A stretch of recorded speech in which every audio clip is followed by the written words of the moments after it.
আশঙ্কা আছে, সেটা হলো যে যেসব দেশ থেকে সয়াবিন এবং কর্ন আসে সেখানে অধিকাংশ ক্ষেত্রে এটা জেনেটিক্যালি মডিফাইড, এবং সেটা যদি আমরা আমাদের মুরগিকে খাওয়াই তাহলে এক হিসেবে আমরা কিছুটা জিএম কর্ন, জিএম খাদ্য ইনগ্রেডিয়েন্ট আকারে খাওয়াচ্ছি, এটার একটা প্রভাব থাকতে পারে। কিন্তু এই জন্য যে কথাটা বলা হচ্ছে যে আমাদের দেশে যদি আমরা কৃষির সাথে এটাকে সমন্বয় করে আমাদের কত ফিডে কত সয়াবিন লাগবে, কত অন্তত ভুট্টা তো আমরা অনেক বাড়াতে পারি, সয়াবিনটা এই মুহূর্তে যদি নাও পারি, ভুট্টা বাড়াতে, উৎপাদন বাড়াতে আমাদের মোটেও কষ্ট হওয়ার কথা না। তো কাজে আমাকে কৃষির পরিকল্পনার সাথে যদি আমাদের যে প্রয়োজনটা কত লাগবে সেটা যদি আমরা দেখি তাহলে কিন্তু এটা আমরা অনেক খরচও কমাতে পারবো এবং কিছুটা নিরাপদের ব্যাপারটাও আছে। ডিম হলেই হবে না, ডিমটাকে নিরাপদ হতে হবে। আমরা যে ভয়টা পাই যে অনেক সময় অ্যান্টিবায়োটিকের ব্যবহার, আমাদের ডিলাররা কিন্তু এখানে আপনারা যাদের কথা অনুচ্চারিত রেখে দিয়েছেন তারা হচ্ছেন ডিলার, এবং ডিলারের উপর নির্ভরশীল ক্ষুদ্র খামারিরা তারা কিন্তু এমন এমন ওষুধও দিচ্ছেন, এমন এমন মানে খাদ্যও দিচ্ছেন যেগুলো হয়তো বা নিরাপদ না। তো কাজে আমার মনে হয় যে এখানে একটা ডিএলএস এর, আমাদের যে প্রাণী সম্পদ অধিদপ্তরে একটা রেগুলেটরি ভূমিকা থাকা উচিত যে আমরা নিরাপদ ডিম দিতে পারি কিনা। ডিম হলেই হবে না, ডিমটাকে নিরাপদ হতে হবে, কারণ আমরা পোল্ট্রি ইন্ডাস্ট্রির সাথে আমরা দেখছি যে বায়োসিকিউরিটির প্রশ্ন আসছে, এগুলো সবগুলো কিন্তু এনশিওর করতে হবে। তো কাজে পোল্ট্রি যখন মানে ডিমটা আগে আমার সাধারণ ঘরের মুরগির ডিম ছিল, সেটা যখন একটা ইন্ডাস্ট্রির মাধ্যমে আসছে, সেটার যে অনেকগুলো নিয়ম কানুন আছে সেটাকে আমরা যেন অবশ্যই দেই। আরেকটা আমি পুষ্টির ব্যাপারে যে কথাটা আপনারা বললেন, এটা আমার মনে হয় যে খুবই গুরুত্বপূর্ণ, এবং এটা যে বিভিন্ন বয়সে বিভিন্ন অবস্থায় এবং ভিন্নভাবে খেতে হয়, তাই বলে আমি মনে করি যে আমরা ডিম দিবস বলে শুধু ডিম খাওয়ার কথা বলবো এটা হবে না। আজকে কিন্তু সবজি টবজি সবই বলা দরকার ছিল। আমাদের মনে হয় পুষ্টির আলোচনায় যে দিবস সেই দিবসে শুধু সেটাই যদি বলি তাহলে আমার ভুল আলোচনা হবে। আমার মনে হয় যে মানে কমপ্লিট ফুড বলতে গিয়ে তার মধ্যে ভেজিটেবল কি আছে, বা মাছ, এমনকি ছোট মাছ, এগুলো যেন আমরা একই সাথে বানাতে পারি, সেগুলো খাদ্যের মানে খাদ্যের বৈচিত্র্য আসলে আমাদেরকে সুস্থ রাখতে পারে। একটা কোনো খাদ্যই নিরাপদ না, একটা কোনো খাদ্যই আপনার পুষ্টিকর হতে পারে না। তো কাজে সেই আমি মনে করি যে সার্বিক যে খাদ্য সেটার মধ্যে শুধু ডিম নয়, আমার সবজি এবং মাছ এগুলো সবই থাকতে হবে। মাংসের মধ্যে কিছুটা আমি সীমাবদ্ধতা আনতে পারি, কিন্তু মাছ অবশ্যই আমাদেরকে লাগবে আর কি। আমি তো মৎস্য প্রাণী সম্পদ, কাজে আমি ডিম দিবসে মৎস্যের কথা ভুলে যেতে পারি না। আরেকটা যেটা হলো যে ক্যান্সারের প্রশ্নে যেটা বলছেন, এটা খুবই জরুরি, কারণ এটা অনেকেই জানে না, কিন্তু আজকাল ক্যান্সার খুব বেড়ে গেছে এবং এটা প্রায় নারীদের মধ্যে প্রায় ঘরে ঘরের একটা স্টোরি। তো সেক্ষেত্রে আমি মনে করি যে এই ব্যাপারে সচেতনতাটা একটু বাড়াতে হবে। দামের ক্ষেত্রে আসি, মানে যেটা হলো যে ডিমের দামেরও একটা মৌসুম আছে। আসলে ডিমের যেমন কনজাম্পশনের মৌসুম আছে, তেমনি দামের মৌসুমের একটা যেমন কারণ হয়, গত বছর দাম বাড়ার পিছনে একটা কারণ ছিল যে বন্যা হয়েছিল, অগাস্ট মাসের দিকে যে বন্যা হয়েছিল, তাতে কিন্তু অনেকগুলো ফার্মেরও সাপ্লাইয়েরও একটা ঘাটতি ছিল। প্লাস এই সময়টা মানে বড় শীতকালীন সবজি ফসলটাও ঠিক বাজারে অত আসে না, আবার বর্ষাকালের কারণে অত সবজিও বাজারে থাকে না। তো সে কারণে যে খাদ্যটা বাড়িতে হবে সেটার মধ্যে আপনার ডিমের পরিমাণটা হয়তো একটু বেশি থাকে। তো সেদিক থেকে আমি মনে করি যে মৌসুম ভেদে, আমি সাংবাদিক ভাই বোনদেরকে বলবো, একবার আমাদেরকে পাবনায় একটা মিটিং এ গেছিলাম, একজন খামারি খুবই দুঃখ করে বলছিলেন যে যখন নাকি ডিমের দাম কমে পত্রিকায় কোনো শিরোনাম দেখি না, কিন্তু ডিমের দাম একটু বেড়ে গেলে তখন একেবারেই এটা বড় বড় শিরোনাম হয়। আমি মিডিয়াকে অনুরোধ করব যে আপনারা কোন মৌসুমে কোন কারণে ডিমের দাম বাড়ছে সেটাকে যেন অবশ্যই বুঝে সেটাকে হাইলাইট করে, এবং আপনাদের তথ্যটা অবশ্যই খুব গুরুত্বপূর্ণ, আমরা সেটা শুনতে চাই। কিন্তু অকারণে মানে দোষারোপমূলক যদি হয় তাহলে কিন্তু আমাদের খামারিরা যারা নাকি একসময় খুব লস করে দাম কমার কারণে, কারণ ফিডের দামের কিন্তু কোনো মৌসুম নাই, ফিডের দাম কিন্তু 70% টিকে থাকে, অথচ বাজারে ডিমের দাম কমে যায়। তো এতে যে লস হয় সেটাও কিন্তু আমাদের একটা সার্বিক পরিকল্পনার অংশ হওয়া উচিত। এই জন্য সম্ভবত ডক্টর ইলিয়াস হোসেন অথবা শিকদার সাহেবের একটা যে ছিল যে ফোরকাস্টিং যদি আমি করতে পারি, যে আসলে আমাকে সারা বছরের ডিমের উৎপাদনের একটা ফোরকাস্টিং করতে হবে এবং কি দামেরও ফোরকাস্টিং করতে হবে। আমরা যে 60টা হাত আছে সে 60টা হাতের দৌড়াতো আবার আছে, তো সে 60টা হাতের মধ্যে কোন হাতটা বেশি শক্তিশালী আমি জানি না, কিন্তু আমাদের হাতের সংখ্যা কমাতেই হবে। এটাতে আমাদের মার্কেটের একটা যে নজরদারি, মার্কেটের নজরদারিটা এটা আমাদেরকে বাড়াতেই হবে, কারণ এই জায়গায় খামারিও উপকৃত হচ্ছে না, খামারিও ক্ষতিগ্রস্ত।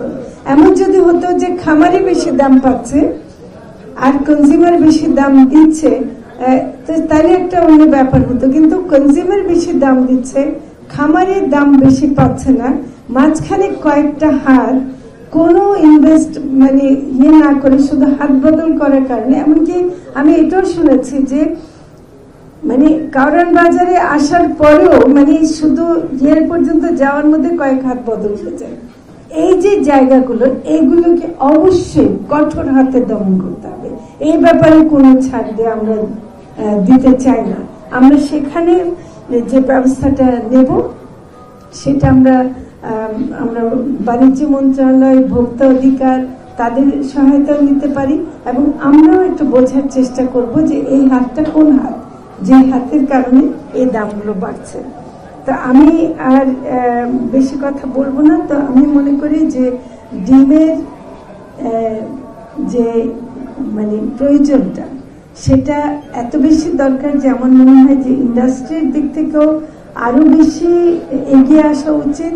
আরেকটা মজার ঘটনা বলি, মানে ডিমটা যে একটা পছন্দের খাবার, মানে এক জায়গায় আমরা গেছি সেখানে মানে হেন খাবার নাই যেটা দেয় না, যে মাছ মাংস মানে ইলিশ মাছ, মাছের মধ্যে ছোট মাছ, তারপর মুরগি, খাসির মাংস, গরুর মাংস, তো সব ছিল। তখন খাবারের যখন কথা হচ্ছে তখন দুজন বলছেন আমার পছন্দ ডিম ভাজা দিয়ে ভাত, গরম ভাত। তো এই যে একটা পছন্দের ব্যাপারটা আছে, এটা কিন্তু আমরা সবসময় দেখি যে এটা, বা এবং বাচ্চাদেরকে অন্য খাবার খাওয়ানো যদি একটু কঠিন হয় বাচ্চারাও কিন্তু ডিমটা খেতে পারে এবং খায়ও। তো কাজেই আমি এটা বলবো যে, এবং এই জন্য আমি একটু শুরুতেই বলি যে আমাদের কিন্তু এখনো মানে আমরা আমাদের পুষ্টিবিদ যেটা বললেন যে প্রিভেনশনটা খুব গুরুত্বপূর্ণ, কিন্তু আসলে আমাদের মালনিউট্রিশনের পর্যায়ে কিন্তু এখনো খুব হাই, এবং ওয়াস্টিং এবং এই যে স্টান্টিং এর যে মানে আমরা স্ট্যাটিস্টিক্সটা পাই সেটাতে মনে হয় যে কিছুটা অসচেতনতা আছে, যেটা উনি বললেন যে 6 বছর বয়সের মধ্যে আমাকে খাইয়ে ফেলতে হবে, এই পুষ্টিটা আমাকে তাকে যোগানটা দিতেই হবে। তো সেই জায়গাতে আমাদের কিছু কাজ আছে, যেটা হলো যে এই মানে বাচ্চাদেরকে ছোটবেলাতে যেন খাওয়ানো যায়, এটা স্কুল ফিডিং প্রোগ্রাম। দুধ অনেক সময় মানে দেয়া হয়, কিন্তু ডিমটা আমার মনে হয় যুক্ত করা দরকার স্কুল ফিডিং প্রোগ্রামের। এটা একটা অন্যতম, এবং এটার জন্য আমি ইন্ডাস্ট্রিকে অনুরোধ করব যে আপনারা যদি একটু বিশেষ উদ্যোগ নেন, যে স্কুল ফিডিং প্রোগ্রামে বিশেষ করে যেসব স্কুলে গরিব বাচ্চারা পড়ে, যেখানে সে বাচ্চা হয়তো ডিম কিনে খেয়ে আসতে পারবে না, সে ধরনের গরিব বাচ্চাদের প্রাইমারি স্কুলগুলোতে যেন আমরা ডিমটা দিতে পারি। জরুরি কি মিটিং, তা আমি যখন বললাম বিশ্ব ডিম দিবস, ওরা হেসে উঠলেন, এবং একটু এই হাসিটা আমার কাছে মনে হলো যে এটা কি খুব গুরুত্বপূর্ণ কিছু না, মানে এখানে যাওয়ার মতো কিছু না, কিন্তু যারা হেসেছিলেন বা বাইরেও যারা শুনবেন যে ডিম দিবস মানে এরকম কি, তারা যদি আজকে দুইটা প্রেজেন্টেশন শুনতেন এবং আলোচনা শুনতেন, তারা কিন্তু এটাকে অন্য শিরোনামে বসে বলতেন যে অত্যন্ত গুরুত্বপূর্ণ ডিম দিবসটা। মানে আমার কাছে যে কারণে মনে হচ্ছে যে এটার সাথে মানে একেবারে বাংলাদেশের গরিব মানে সর্বশ্রেণীর মানুষ জড়িত।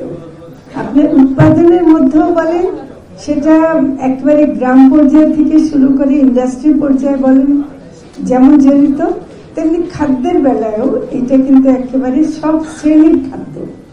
আপনি গরুর মাংস দেখবেন যে প্রশ্ন আসে যে আসলে গরিব মানুষ কতখানি খেতে পারে, কোরবানি ছাড়া তো অনেকে গরুর মাংস পায়ও না, কিন্তু ডিম একটা মানে এমন খাদ্য যেটাতে আসলে কিন্তু তারা সব শ্রেণীর মানুষ এটা পেতে পারে।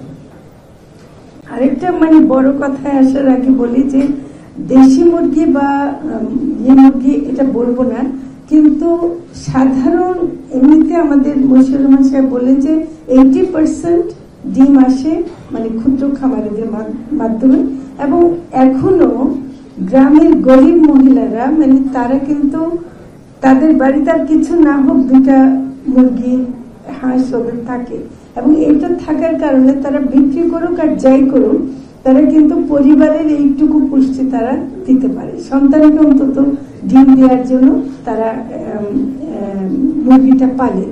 এবং সেখানে আরেকটা হলো কৃষির সাথে যেটা একটা সম্পর্ক, সেটা খুদ কুড়া এগুলো যা আছে এগুলো দিয়ে খাওয়াতে পারি, আশেপাশে কুড়ানো খাবার যেটা আছে সেটা খাওয়াতে পারি, কাজে ওইটাও যেন আমরা নিরাপদ রাখতে পারি। এখানে একটা প্রশ্ন আসে যে কৃষিতে যে কীটনাশকের যে ব্যবহারটা হয় সেটার কারণে কিন্তু গ্রামে অনেক সময় মুরগি পালনটা কঠিন হয়ে পড়ে, কারণ ওই যে আশেপাশে বিষাক্ত একটা পরিবেশ থাকে যে মুরগিগুলো চড়ে খেত, সেটা কিন্তু অনেক সময় সম্ভব হয় না। আমি হাওড়ে যাই, যেহেতু আমাদের মৎস্যের কারণে হাওড়ে আপনারা যদি কিশোরগঞ্জের হাওড়ে যান বা আপনি টাঙ্গুয়ার হাওড়ে যান, দেখবেন যে হাঁসের পর হাঁস, এত সুন্দর মানে এত হাঁস, কিন্তু সেই হাঁসের ডিমটাকে কিন্তু প্রচার করা হয় না। ডিম বলতে আমরা মুরগির ডিম বুঝি, এবং হাঁসের ডিমটাও কিন্তু বাজারে কিন্তু থাকার কথা। আমার মনে হয় যে ডিমের এই ডাইভার্সিফিকেশনটা, যেটা আমাদের ডক্টর শাকিলা ফারুক বলেন যে কোয়েলের ডিম, কবুতরের ডিম হতে পারে, আরো অনেক কিছু ডিম, আমরা এই ডাইভার্সিফাইড ডিমটাও কিন্তু আমরা আমার মনে হয় যে ডিমের এটা আনা দরকার।